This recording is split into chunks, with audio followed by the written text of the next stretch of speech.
Before. After. Ay, ngayon po, may nagka-crack po akong nails. Ayan po siya, nagka-crack po. So, ayan po yung nagka-crack. Ayan. Kitang-kita naman, di ba? Ayan siya. Ayan po, sayang po. Tapos, i-repair po natin siya gamit itong fiber repair gel. Kasi sayang naman kapag gugupitin natin. Pikiskisan muna natin siya. Ayan, in-nail file po muna natin siya, ganyan. Hanggang sa maging ganyan na po siya, ganyan. Tapos, lalagyan na po natin siya nitong Monia fiber repair gel.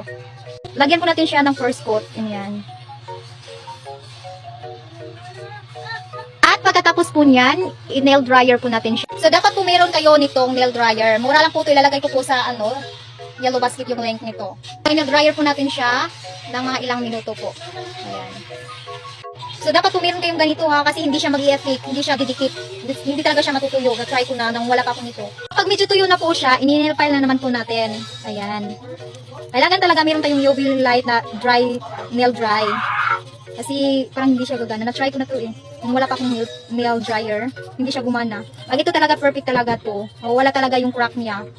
At ayan na po siya, nawala talaga yung crack niya. Ipapakita ko sa inyo. Po siya, nawala talaga yung crack niya. Ayan po.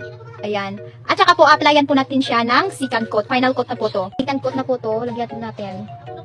Lagyan natin ulit. At ayan ay pagkatapos na po, in-nail dryer na naman natin sa UV light. So, in-nail dry po natin siya hanggang sa matuyo po. At pagkatapos matuyo, ay tapos na po yan. Napakadali lang. Ito'y tapos na po, natuyo na. Ipapakita ko sa inyo. Ito na po siya. Ayan na siya. Wala na siyang crack. Ayan. Napakaganda, diba?